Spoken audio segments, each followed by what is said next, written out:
Сайн байцгаана уу хүүхдүүдээ. Та нартай шинэ 7 өдрийн мэнд хүргэе. Өнөөдрийн хичээлийн сэдэв бол мэтгэлцээний онцлог төрөл. Тэгэхээр асуудлыг олон талаас нь харж үзэл бодлоо эргээр илэрхийлэх гэсэн зорилгыг хэрэгжүүлнэ. За хичээл маань дараах агуулгатай мэтгэлцээний түүх, мэтгэлцээн гэж юу вэ? Мэтгэлцээнд баримтлах зарчим, мэтгэлцээний ач холбогдол, мэтгэлцээний төрлүүдийг мэдэж авнаа.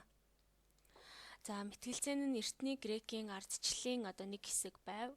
За тэгээд Афин хотын иргэд хуулиар хэлэлцэж мэтгэлцдэг байсныг мэтгэлцээний их үүсвэр гэж тэмдэглэсэн байдаг бахнэ.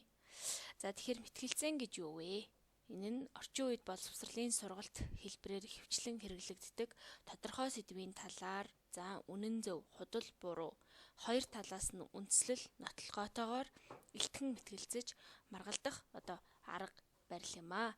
Монголчууд эртний ерөөс үеэс мэтгэлцээний арга барилыг мөн дайралцаа үг хэмээн нэрлэж ирсэн. За тэгээд мэтгэлцээн нь тодорхой дүрмтэй байдгаараа хэлэлцүүлгээс ялгарах бөгөөд илүү ялах, тэмцэлдэх шинжтэй байдаг байх нэ. Мэтгэлцээнд дараах зарчмуудыг барилцсан. Мэтгэлцээн нь үнэн бодит байдал, зөв боловсон харилцаа болон аливааг улам боловсронгуй болгох гэсэн чармаалт чанараараа онцлог байдаг. За тэгээд суралцах, үннийг баримтлах, бусдыг болон бусдын үзэл бодлыг хүндэтгэх зарчмыг баримтласнараа илүү ёс зүйтэй ингэж мэтгэлцдэг байх нэ. За мэтгэлцээн нь ямар ач холбогдолтой вэ? За мэтгэлцээнд суралцсанаар бид бүхэн нэгдүгээр бүтээлчээр сэтгэх чадвар хөгжинэ. За судалгаа хийх чадвартай, уран илтгэх чадвар, сонсох болон тэмдэглэл хөтлөх чадвар тус хөгжих нэ.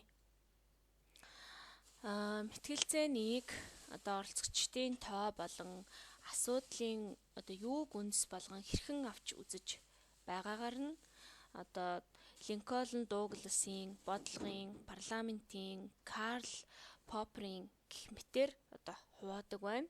За үүн дотроос бол Линкольн Дугласын мэтгэлцээн гэдэг нь юу вэ гэхээр Абрахам Линкольн болон Стефен Дуглас нарын хооронд болсон алдартай мэтгэлцээнээс уламжлан ийхүү нэрлсэн ба энэ нь болохоор үнэт зүйлийн мэтгэлцээний төрөл байх нэ. За харин бодлогын мэтгэлцээн гэдэг нь тодорхой бодлогыг хэрэгжүүлэх асуудалд чиглэдэг. За нотлох тал өөрчлөлт хийх, төлөвлөгөө, дэвшүүлэн хамгаалах бөгөөд харин няцаах тал өөрчлөлт хийх шаардлагагүй ба нотлогчийн төлөвлөгөөний сул талыг батлан харуулах юм аа.